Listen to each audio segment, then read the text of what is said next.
ہر وقت ایک دوسرے کے اوپر الزامات کی گفتگو نہیں ہونی چاہیے. اپنے اس نظام کو ٹھیک کرنے کی ضرورت ہے. جو اس ملک کی اشرافیہ ہے اس کے لیے تو یہ ملک ٹھیک چل رہا ہے. اس ملک میں کیا کچھ ہم نے نہیں کیا. قائد کی بہن کو ہم نے غدار قرار دیا. آزاد لوگوں کے درمیان الیکشن سب سے بڑا ڈسپیوٹ حل کرنے کا طریقہ کار ہے. اگر حکومت لی ہے تو پھر اس کی قیمت بھی ادا کرنی پڑے گی. ری امیجنیشن آف پاکستان کے نام سے آپ ایک کمپین کر رہے ہیں اور جگہ جگہ آپ کے جلسے ہو رہے ہیں. کیا کوئی پولیٹیکل پارٹی بنائیں گے فیوچر میں یا صرف لوگوں کے دل جوڑنے کی کوشش کریں آپ؟ ہر وقت ایک دوسرے کے اوپر الزامات کی گفتگو نہیں ہونی چاہیے. اور جہاں تک سیاسی پارٹی بنانے کا تعلق ہے تو ہمارا فی الحال تو ایسا کوئی ارادہ نہیں ہے. پہلے اس ملک میں بہت سیاسی جماعتیں ہیں. 103 سیاسی جماعتیں ہیں تو 104 اگر 104 آ گئی تو اس سے کیا فرق پڑے گا. ہمیں اپنے اس نظام کو ٹھیک کرنے کی ضرورت ہے. ایک دوسرے کے ساتھ بیٹھ کے مسائل کا حل نکالنے کی ضرورت ہے.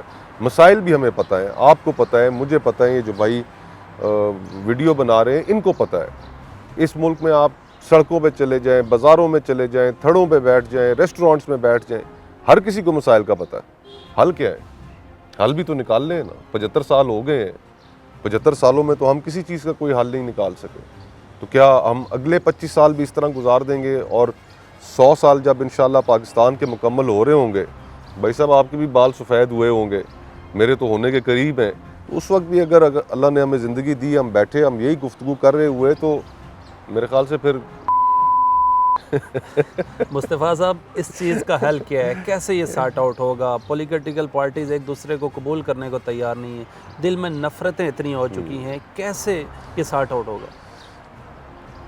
سارٹ آؤٹ اس طرح ہوگا کہ سب سے پہلے ہمیں اپنے معاشرے میں جو ہماری جو سب سے بڑی میری نظر میں جو پرنسپل کانٹرڈکشن ہے اس کو طے کرنا ہوگا.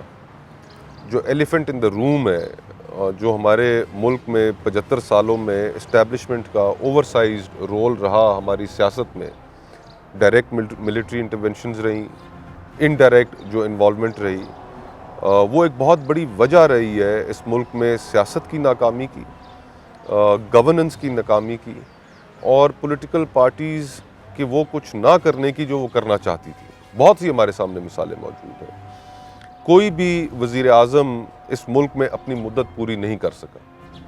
75 سال میں اگر کوئی وزیر اعظم اپنی مدت پوری نہیں کر سکا تو یہ اس سے زیادہ آپ کو مزید اور ملک کے بارے میں جاننے کی کیا ضرورت ہے.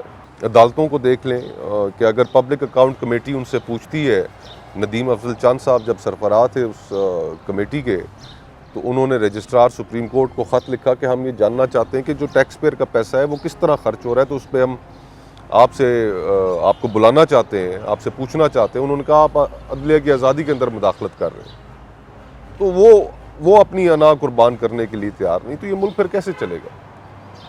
جو اس ملک کی اشرافیہ ہے اس کے لیے تو یہ ملک ٹھیک چل رہا ہے. ملک اگر ٹھیک نہیں چل رہا تو 22 کروڑ عوام کے لیے ٹھیک نہیں چل رہا. سینیٹر صاحب, آپ تو اسٹیبلشمنٹ کے خلاف آج کل تقاریروں میں بھی ذکر کر رہے ہیں اور پریس کانفرنس میں, انٹرویوز میں بھی, سب پر ایف آئی آرز ہو گئی ہے. ماضی مستقبل قریب میں ہم دیکھ سکتے ہیں کہ آپ پر بھی ایف آئی آر ہو گئی ہے. دیکھیں, سیاست ہوتی ہے کنوکشنز پر, اور اس معاشرے میں جس ملک میں ہم رہتے ہیں, میں یہ چاہتا ہوں کہ ہماری آنے والی جو نسلیں ہیں ان کے لیے ہم ایک بہتر ملک چھوڑ کر جائیں, پازیٹیولی کنٹریبیوٹ کریں اس معاشرے کے لیے. تو اگر ہم نے پازیٹیولی کنٹریبیوٹ کرنا ہے, اپنی کنوکشنز کے اوپر سیاست کرنی ہے, تو اس میں پھر سچی باتیں بھی کہنی پڑیں گی. ہم کیونکہ اس معاشرے میں سچ ناپید ہو چکا ہے, ہم ہر گفتگو جو ہمیں کرنی چاہیے اس سے اجتناب کرتے ہیں, تو آج تبھی تو مسائل یہاں تک پہنچ گئے. تو اب ہم اس ملک میں کیا کچھ ہم نے نہیں کیا. قائد کی بہن کو ہم نے غدار قرار دیا. ہم نے تحریک پاکستان کے اندر جو کارکنان جو شامل رہے ان کو اس ملک میں ایبڈو کی بھینٹ چڑھا دیا. الیکٹڈ پرائم منسٹر کو پھانسی چڑھا دیا. اس کی بیٹی کو جس نے جد و جہد کی سیاست کی ساری زندگی, اس کو اس شہید بی بی کو سیکیورٹی رسک قرار دے دیا. نواز شریف کو جلا وطن کر دیا. عمران خان صاحب کے ساتھ آج جو انہیں ڈسکوالیفائی کرنے کی کوشش ہو رہی ہے. تو یہ سب آپ منظور نظر ہوں تو چیزیں ٹھیک, منظور نظر نہ ہوں تو چیزیں خراب. بہت ہو چکا ہے. میں تو اب 45 سال میری عمر ہے، 20 سال ہو گئے ہیں سیاست میں، تو یہی سوچ کے سیاست میں آئے تھے کہ یار کہ ہم کو پازیٹیولی کنٹریبیوٹ کریں گے، اور انفارچونیٹلی مجھے تو ایسا لگتا ہے کہ جو پچھلے جو 20 سال گزرے ہیں وہ اس میں اپنی پرسنل کیپیسٹی میں جو تھوڑا بات کرنے کی کوشش کی سو کی، لیکن مجموعی طور پہ تو ہم سارے ناکام رہے ہیں۔ سینیٹر صاحب مجھے یہ بتائیں، پارلیمنٹ اور سینٹ بے بس ہے اسٹیبلشمنٹ کے سامنے، عدلیہ کے سامنے؟ کیونکہ کچھ خاطر خواہ ہو نہیں سکتا، آپ ہیومن رائٹس کمیٹی کے چیئرمین بھی رہے ہیں، کیا کچھ ہوا ہے انصاف؟ باسی صاحب کھل بے کے بسی، بتائیے گا۔ باسی صاحب بے بسی کا عالم تو یہ دیکھیں نا کہ جس وقت پاکستان کی پوری پارلیمانی تاریخ میں دونوں ایوانوں سے 12 منٹ کی ریکارڈ سپیڈ کے ساتھ کون سی قانون سازی پاس ہوئی ہے؟ جنرل باجوہ کی ایکسٹینشن۔ جنرل باجوہ کی ایکسٹینشن کی۔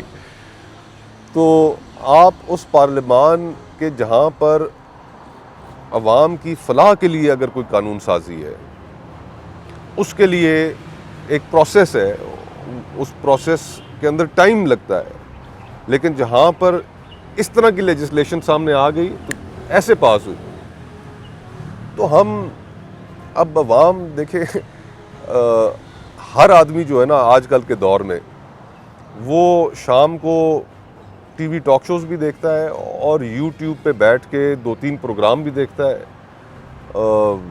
مختلف ویب سائٹس ہیں، آپ کی ویب سائٹ ہے بڑی چلتی ہے، تو لوگ آج کل لوگوں سے چیزیں چھپائی نہیں جا سکتی، تو ہم یہ پارلیمان بھی بے بس ہے، یہ عدلیہ فیسیلیٹیٹر بھی ہوتی ہے، بے بس بھی ہے، اس ملک میں انصاف ناپید ہے۔ آپ جو کیسز کی جو تعداد ہے جو پینڈنگ ہے بیفور سپریم کورٹ یا بیفور ڈفرینٹ ہائی کورٹس، ان کی تعداد اٹھا کر دیکھ لیں۔ آپ آج کوئی دیوانی مقدمہ فائل کریں، آپ کو 25 سال تو کم از کم چاہیے اس کا فیصلہ 56,000 لینے۔ کیسز سپریم کورٹ میں پینڈنگ ہے، کل قاضی فائز عیسیٰ صاحب نے کہا۔ تو ہمیں فرصت نہیں مل رہی اپنی باہمی لڑائیوں سے، اپنے جھگڑوں سے، اور ایک عوام کا جمع غفیر ہے جس کا حق ہے کہ اس کو صحت کے مواقع میسر ہوں، تعلیم میسر ہو، اچھی اور بہتر تعلیم اور صحت کے مواقع میسر ہوں، انصاف ہو ملک کے اندر، کوئی چیز سرے سے ہے ہی نہیں۔ سینیٹر صاحب آپ نے کہا عوام سے بات نہیں چھپ سکتی، اور یقینی طور پر آپ بھی کھلے دل سے بات کرتے ہیں۔ جب یہ لیجسلیشن ہوئی تھی جنرل باجوہ کی ایکسٹینشن کے لیے 12 منٹ کی، میں آپ اس وقت سینیٹر تھے، کس کا دباؤ تھا سر؟ کھل کے بتائیے گا آج عوام کو۔ نہیں دیکھیں نا، اس وقت جو اپوزیشن تھی، حکومت تو ویسے ہی 1 پیج والی حکومت تھی، اس وقت تو اس نظام میں جو 1 پیج تھا اس کے اندر کوئی ڈفرینسز نہیں آئے تھے، تو عمران خان صاحب اور جو پی ٹی آئی کی جو حکومت تھی وہ تو چاہتی تھی کہ ایسا ہو، جو باقی اپوزیشن تھی اس کو اتنا کرش کر دیا جا چکا تھا اس وقت تک، مقدمات کی بھرمار، جیلیں، قیدیں، صوتیں، لوگوں کے اوپر ہیروئنیں ڈالی جا رہی ہیں۔ اب رانا ثناء اللہ صاحب کے ساتھ جو کیا گیا وہ پاکستان میں ایک پولیٹیکل وکٹمائزیشن کی بدترین مثال نہیں ہے تو اور کیا ہے، اور ان مخصوص حالات میں جو فیصلہ کیا گیا اس لیجسلیشن کو ووٹ کرنے کا، بعد میں سب جماعتوں نے تسلیم کیا کہ غلط کیا۔ مریم نواز صاحبہ نے تو یہ بھی کہا کہ یہ تو گناہ عظیم تھا، ہم اس گناہ میں پتہ نہیں کیوں شریک ہو گئے، تو پریشرز ہم سب کو پتہ تھے، لیکن ایونچولی بات یہ ہے کہ ہم انہی چیزوں میں پڑے رہیں گے۔ آج اگر ہم نے اس ملک کو ٹھیک کرنا ہے تو پھر ہمیں اس ایکسٹینشن کے لاء کو بھی ایڈریس کرنا پڑے گا، اس ایکسٹینشن کے لاء کو ختم کرنا پڑے گا، کہ اب جب اگلے آرمی چیف کی جب دوبارہ مدت مکمل ہونے جا رہی ہوگی تو اس سے 6 مہینے پہلے، 8 مہینے پہلے پھر یہ گفتگو شروع ہو جائے گی کہ جی ایکسٹینشن لیں گے نہیں لیں گے، پھر ایک بحران، تو ہم کب تک یہ رولا ہی ہے۔ سینیٹر صاحب مجھے یہ بتائیں، سینیٹری زبان سے الفاظ نکل رہا ہے کیونکہ خوشی سے آپ نے استعفیٰ دیا ہے، مجھے یہ بتائیں کہ جنرل باجوہ صاحب نے کہا تھا کہ میں آرمی چیف ختم ہو رہا ہوں اور گمنامیوں میں چلا جاؤں گا، یہ میں کہہ سکتا ہوں مصطفیٰ صاحب سیاست میں گمنامیوں میں چلے جائیں گے یا رہیں گے ان سکرین؟ مستقبل کے بارے میں تو اللہ تعالیٰ ہی بہتر جانتا ہے، انسان تو صرف اپنی کوشش کرتا ہے۔ میں پارلیمان کا ممبر بھی رہا ہوں، میں اس سے پہلے مشیر بھی رہا ہوں، وفاقی وزیر تھا یوسف رضا گیلانی صاحب کی کابینہ کے اندر بھی، اور راجہ پرویز اشرف صاحب کی کابینہ کے اندر بھی. تو جو جس کو آپ انگریزی میں کہتے ہیں ٹک ان دا باکسز، تو وہ تو سارے ہو چکے. اب مزید کیا دوبارہ پارلیمان کا ممبر بننا ہے، اسی جو ایک چکر ہے اس میں ہی ساری زندگی واپس لگے رہنا ہے. تو کوئی پازیٹیولی کنٹریبیوٹ کرنے کی ایک خواہش ہے. یہی سوچ مفتاح صاحب کی ہے کہ وہ بھی اس ملک کے وزیر خزانہ رہ چکے ہیں، شاہد خاقان عباسی صاحب اس ملک کے وزیر اعظم رہ چکے ہیں، لاتعداد دفعہ پارلیمان کے ممبر رہ چکے ہیں.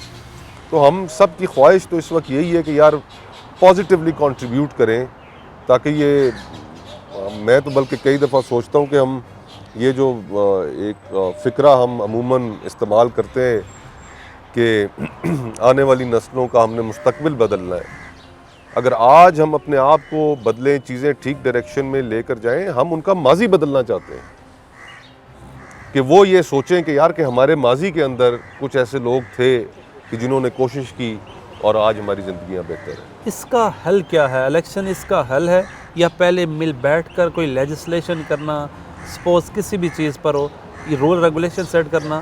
دیکھیں آج ہمیں یہ حل کیوں نہیں نظر آ رہا؟ کیونکہ ہم اندھی نفرت اور عقیدت میں تقسیم ہو چکے ہیں. 1971 میں اس ملک میں جب پہلے الیکشن ہوئے، ہم نے اس الیکشن کے نتائج کو تسلیم نہیں کیا تو نتیجہ ہمارے سامنے نکل آیا، ملک دو حصے ہو گیا. وہ کہا جاتا ہے کہ امنگسٹ فری مین، آزاد لوگوں کے درمیان الیکشن سب سے بڑا ڈسپیوٹ حل کرنے کا طریقہ کار ہے. ہمارے معاشرے میں اس وقت جو چیز لیک کر رہی ہے، اگر ہم ایک فری اینڈ فیئر الیکشن کریں، ہماری جو اسٹیبلشمنٹ ہے وہ واقعی نیوٹرل ہو جائے، اور ایسی نیوٹرل ہو کہ اس کے اوپر کوئی شخص انگلی نہ اٹھا سکے کہ ہاں اس پروسیس کے اندر انہوں نے فلانا اتحاد بنوا دیا، فلانی پارٹی کو سپورٹ کر دی، فلانی پارٹی کھڑی کر دی. واقعی اگر فری اینڈ فیئر الیکشنز ہوتے ہیں تو پھر ڈیموکریٹک اسپرٹ میں تمام پولیٹیکل پارٹیز کو وہ تسلیم بھی کرنے چاہیے. آج اگر الیکشنز ہوتے ہیں تو آج کے الیکشنز میں آج کے دن تک تو فرینکلی اس وقت صورتحال پی ٹی آئی کے فیور میں. کون سا سیاستدان یہ بات نہیں جانتا؟ ایک وہ زمانہ تھا کہ جب ووٹ کو عزت دو کا بیانیہ تھا تو یوسف رضا گیلانی صاحب جب الیکشن بمقابلہ حفیظ شیخ صاحب لڑ رہے تھے تو اس وقت نون کی صرف ٹکٹ کا وعدہ چلا تھا. کم پہ گیا سی. تو ہم جو ہیں سیاستدان ہیں، ہم حالات سے واقف ہیں، آپ کا میڈیا سے تعلق ہے. کون اس ملک میں اس حقیقت سے انکار کر سکتا ہے کہ اس وقت مسلم لیگ نون پاپولر تھی؟ اور کون آج اس بات سے انکار کر سکتا ہے کہ پی ٹی آئی پاپولر ہے؟ سب کو پتہ ہوتا ہے، ہم اس معاشرے کا حصہ ہیں. تو اور میدان میں مقابلہ کرنا چاہیے. اگر آپ کی پالیسیز ٹھیک نہیں ہیں، آپ سمجھتے ہیں کہ پالیسیز کے نتیجے میں لوگ آپ کو ووٹ نہیں دیں گے، آپ کو مشکلات ہوں گی، تو اس کا یہ حل تو نہیں ہے کہ آپ کہیں کہ الیکشن ہی نہ ہو. تو یہ تو جمہوری اسپرٹ ہی نہیں ہے. آپ کو پھر تیار رہنا چاہیے. اگر حکومت لی ہے اور مشکل فیصلے کرنے پڑ رہے ہیں تو پھر اس کی قیمت بھی ادا کرنی پڑے گی. پہلے عمران خان صاحب ادا کر رہے تھے وہ قیمت، آج آپ ادا کر رہے ہیں. اس میں اور اگر نہیں ملی حکومت تو کیا ہو گیا، اچھی اپوزیشن کرے. آپ مجھے بتائیں کہ آپ الیکشن آزاد حیثیت سے لڑیں گے یا الیکشن نہیں لڑیں گے، یا کوئی نئی پارٹی آئے جس کا شیخ رشید صاحب بھی اشارہ دے رہے ہیں کہ مجھے ریمانڈ کے دوران کہا گیا کہ نئی پارٹی آنے والی ہے. میرے پروگرام میں انہوں نے کہا، میں نے کہا وہ مصطفیٰ نواز کھوکھر صاحب والی پارٹی. یعنی کہ شیخ صاحب کا اپنی پارٹی کے اوپر سے بھی اعتماد اٹھ گیا ہے.